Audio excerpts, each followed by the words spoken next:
Breaking news: Los Angeles Lakers trade si Dalton Knecht para sa isang big man. Pero bago yan, New Orleans Pelicans tuluyan ng trade itong kanilang star player na si Brandon Ingram papuntang Toronto Raptors. Ito nga ay kapalit nila Bruce Brown Jr., Kelly Olynyk, isang first round pick at isang second round pick.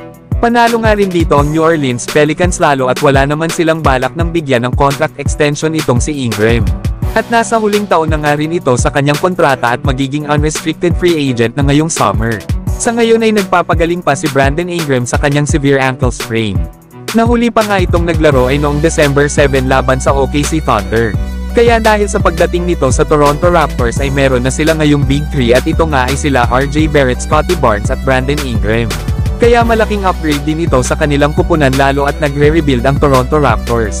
Kaya dapat nilang mapanatili si Ingram pagdating ng off-season para ma-secure ang contract extension nito. Para naman sa New Orleans Pelicans ay panalo din sila sa trade na ito.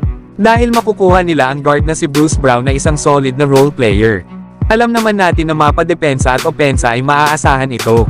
Lalo nga itong nakilala sa kanyang naging role sa Denver Nuggets nang tulungan niya ang mga ito na manalo ng championship. Isa pa ay makukuha ng Pelicans itong stretch big man na si Kelly Olynyk. Kaya maganda itong makasama ni Zion Williamson at mapapalibutan ito ng mga sharpshooter. At may mga future draft picks pa silang nakuha sa nasabing trade na magagamit nila sa kanilang mga gagawin trade. Pero kayo mga idol, sino para sa inyo ang panalo sa trade na ito? Samantalang breaking news dahil ang rookie ng Los Angeles Lakers na si Dalton Knecht ay mapupunta na sa Charlotte Hornets. Kasama nga nito si Cam Reddish at ang 2031 unprotected first round pick at ng 2030 pick swap ng Los Angeles Lakers.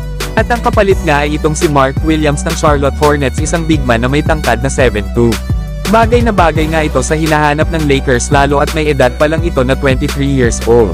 Isang nga itong athletic center na may verticality na babagay talaga ito sa playing style nila Luka Doncic at LeBron James. Solid nga ang big man na ito lalo at nag-average ito ngayong season ng 16 points, 9 rebounds, 2 assists at 1 block per game. May shooting nga itong 59% sa field goals. Bagamat pinakawalan ng Los Angeles Lakers ang kanilang rookie na si Dalton Knecht na possible na mag-improve palalo katulad ni Austin Reeves. Pero mga idol, ito na ang tamang oras para sa Los Angeles Lakers para itodo na ang kanilang lineup habang malakas pa si LeBron James. Lalo at isang sentro na nga lang ang kulang sa kanilang kupunan para maging isang contender team para manalo ng isang NBA title. At ito na nga ang ginawa ng Los Angeles Lakers, binitawan nila ang kanilang future star player para sa isang big man. Na dahil nga dito ay mas lumaki ang chance ng Los Angeles Lakers na manalo ng NBA title ngayong season sa likod nila Luka Doncic, LeBron James at Austin Reeves. Isipin nyo na nga lang mga idol ang opensa at depensa na meron ng Lakers sa ngayon sa kanilang roster. Kaya grabe ang performance ni Rob Pelinka at ginawa talaga nito ng mabuti ang kanyang trabaho para mapalakas ang Lakers. Pero kayo mga idol, sang-ayon ba kayo sa ginawang trade ng Los Angeles Lakers?